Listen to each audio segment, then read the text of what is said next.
So we have an interesting development with Crystal and Kyle. This is Crystal Ball, she's married to Kyle, who we'll see in a second, who runs the channel Secular Talk, and they're going to talk about independent media. And interestingly, Breaking Points is constantly talking about how great independent media is, how it's so much better than mainstream media. But Kyle actually gives some pushback to this, thank God, because the fact of the matter is, independent media has a ton of problems. And this is the scandal from a few weeks ago where me, Dave Rubin, hi guys, I'm back. Dave Rubin, Tim Pool, Lauren Southern were caught taking money from the Ruskies. Oh, they're playing dumb. They're going, we didn't know. But yeah, this is a ridiculous thing that independent media falls into, not only taking sponsors, which they'll talk about, but also very shady money overseas. It's a lot easier to buy off a YouTuber than it is even a mainstream media pundit. And they're actually going to get into that. Thank God someone is saying this. Because Breaking Point's whole thing is, wow, independent media is amazing. It's amazing. Not really. Because in corporate media, there's at least some distance between the on-air talent and the people who work in the ad department who are actually actively like pitching the advertisers and like, you know, doing the money grubbing. Here, there's no distance whatsoever between the on-air talent and the advertisers. You know, they're reading their ads directly. I think that's really inherently, you know, wrong too if you're purporting to be any sort of an independent. And it's one thing if you're like, you know, some whatever non-news person, but if you're purporting to analyze the news in a neutral way and you're directly reading ads and having direct meetings with advertisers, let alone taking millions from some, you know, shady fake businessman, it's completely disgusting. It's completely disgusting, and the results are also completely disgusting. The commentary that comes out of that system is utterly disgusting and compromised. Independent media is a cesspool. Just like I did a video on it the other day saying the same thing. Independent media is fucked. All the same shitty incentives that exist for corporate. Look at Crystal's face. She's like, oh no. So these two are married. But Slim Shady, is that what he's going for? But look at her face. She's like, oh no, that's our whole thing on Breaking Points is we're independent. Nobody's paying us. We're so much better than the mainstream media. And he's about to say, nah, you guys actually aren't better than the mainstream media.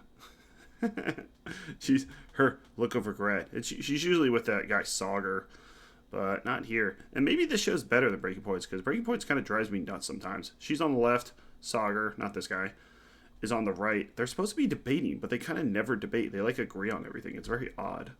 I don't really understand Breaking Points, but this show, I guess a little better. Maybe I'll tune in more, especially if he makes the point that, yeah, independent media takes a lot of shady deals. Corporate media also exist in this world. The difference is these assholes have convinced themselves, no, we're special. You know, we're special. We're giving you our real perspective. We're giving you the real truth. Oh, don't look at my fucking funding and where it comes from and the fact I took $100,000 per fucking video from somebody who I thought was a shady billionaire, which is bad enough, but turns out it's a foreign government. Okay. Yeah, so he's talking about the Tenet Media, which Tim Pool got paid $100,000 per video to post on the YouTube channel Tenet Media, which is funded by RT, the Ruskies, and they made up like some fake billionaire, Edward Gregorian, $100,000 per video. Not even a non-exclusive video. And these videos are getting like 2,000 to 3,000 views. All right, luckily I captured some footage from Tenet before it completely got shut down because the YouTube channel got taken down. Lauren Chen's YouTube channel got taken down. Another guy's channel got taken down, though apparently he, Taylor Hansen, apparently he possibly deleted his. But yeah, we'll see where Tim Pool and me, Dave Rubin, I'm shaking in my boots, will be in a few months, because who knows, they could be deplatformed as well. You cannot take money from a foreign government and not disclose it. Naughty, naughty, naughty. Okay, so just understand that. Get these people off a pedestal. They're not special. If anything, they're worse. If anything, they're worse, because it's the added element of I'm going to virtue signal like I'm above it all when you're not above it all. Again, guys, I don't care about what people say. Look about where their funding comes from. Then you'll get a sense of whether or not they're truly principled. Yeah. Truly principled means, again, leaving a shitload of money on the table because you say, I only want to be beholden to my audience. I only want to be beholden to my audience, and I'm okay with the default YouTube ads. That's how you don't have any inputs that can steer you in the wrong direction. They were so far away from that, and Tim Pool has the nerve at the end of it to act like he's spiking the football and doing an end zone dance. eat my Irish ass, he says. I know. Tim, your whole fucking house of cards just came tumbling down. And you act like you're going to lay epic own people. And you know what? Maybe he's right that the people in his audience won't wake up to it.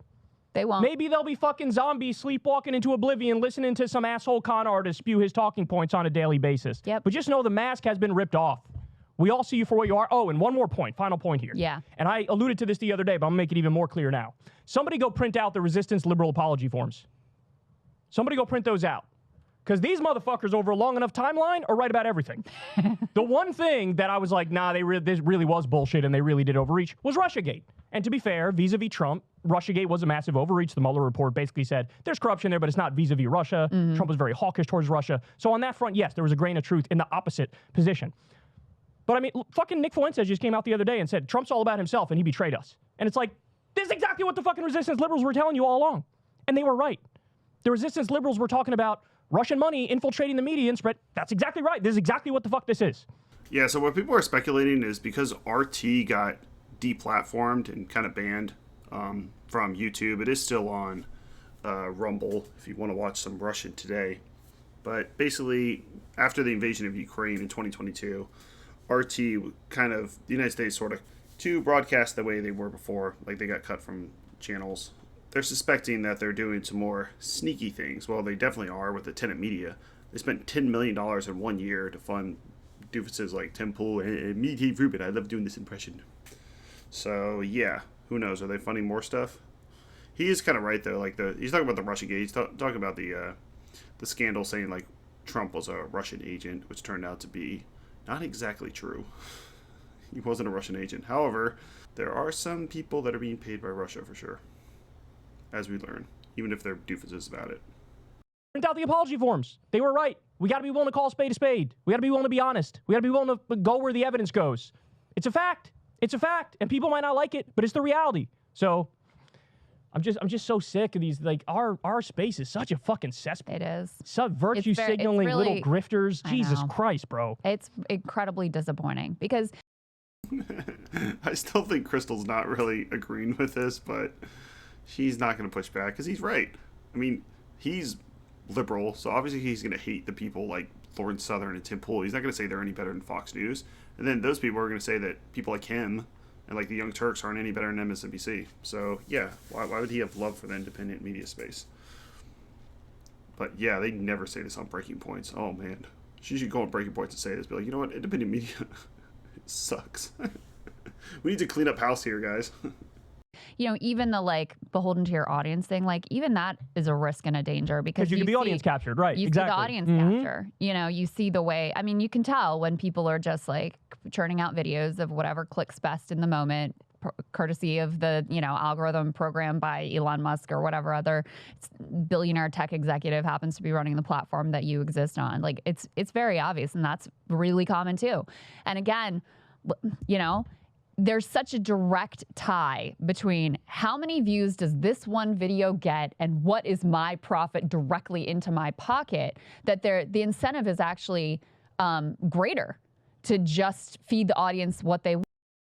So, another great point by Crystal. Even with my tiny YouTube channel, I'm amazed by the analytics they show you. They show you the gender of everyone watching. They show how they watched. Are they watching on a phone, a TV, an actual computer? They show you where they're located, United States, Canada, India. They show their age, and they even show in the video spikes where the audience retention goes up or down. So let's say you're doing a video and you just start screaming and yelling in the middle, and the audience retention jumps up. And you go, oh, I guess they like it when I scream and yell, so I'm going to do that more. And you can actually see which videos do better. So yeah, I think she's 100% right. The incentives are worse. And it does seem like with independent media, the Overton window is much larger, so it will capture some truths that the mainstream media won't. But this is a great point, and she should say this on Breaking Points and see what Sagar's reaction to that is.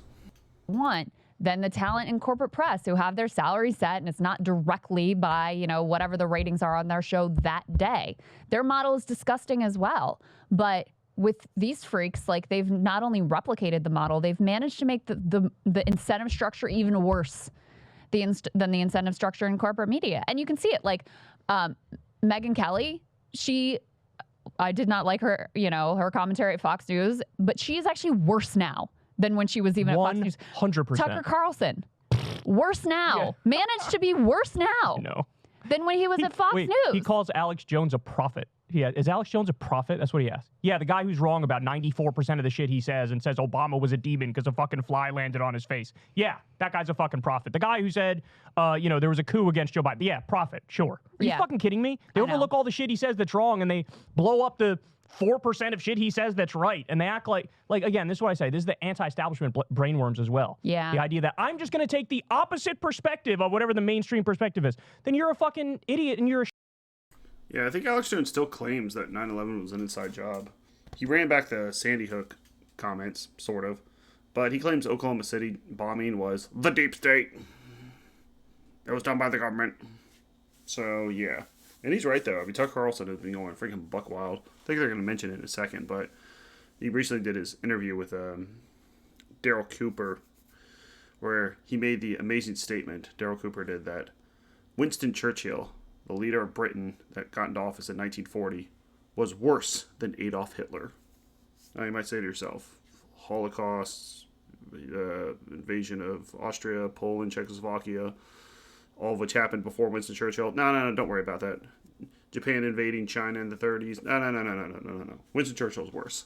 And Tucker's like, oh, really? That's genius. So yeah, people get more extreme when they get on the internet. Mainstream media, like I said, has a small Overton window, but it does have an Overton window. So if Tucker Carlson goes around saying that Winston Churchill, or even has someone on there and sort of agreeing with him, is worse than Adolf Hitler, they would probably fine him or fire him.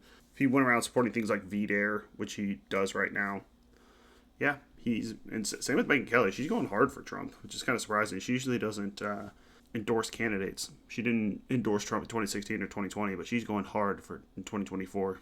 Sheep, just like the people you're condemning. It's at least as dumb as the people who just accept the mainstream narrative it's actually on more everything. Dumb. It's actually more dumb because that's how you get to a place where you think they put microchips in vaccines to try to fucking poison people. Yeah, right? Or where you're like, oh, this Nazi apologia hosted by, they're telling the uncomfortable truths. It's like, no, actually the Holocaust was bad and wrong. So she does mention Daryl Cooper there. She's talking about Tucker Carlson. Oh yeah, Daryl Cooper also says that the Holocaust was an accident. That Germany apparently in 1941 just ran out of food. Now I know what you're saying. Didn't it take them like 4 more years to surrender? Did they build thousands of tanks? Then the V2 project cost over $1 billion. Yeah. Don't worry. They just ran out of food in 1941. But somehow still waged a war for another 4 years. Genius, Daryl Cooper. Tucker's like, yeah, that's totally. They just ran out of food in 1941, but didn't surrender till, 45?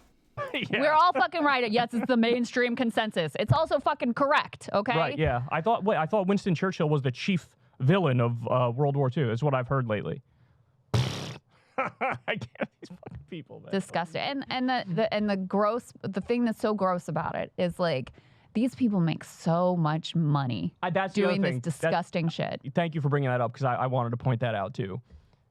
All these motherfuckers are dusting us, son. Dusting us. But that's what happens when you actually give a shit and like you got into this because you wanted to try to tell the truth and you wanted to do your best and you wanted to keep negative influence away from you. Like this is just what happens. Yeah. People who are willing to say. All right, I think I'll end it there. But good job, Kyle, to push back against your wife and see her face as she goes, oh, no, independent media is great. And then she goes, nah, let me say what I really think. I hate independent media too. It sucks. Well, maybe tell that to your co-host, Crystal. Maybe Breaking Points can start covering some, what do they do? Oh, cover some, Russian war crimes. Why don't you guys cover some Russian war crimes? They cover Ukrainian ones, not Russian ones. Maybe cover some Hamas war crimes. No? Let's give a fair and balanced view of the wars. All right. Till next time. Wow, am I becoming a Kyle Kulinski fan? Maybe not, but he made a lot of great points here. Toodles.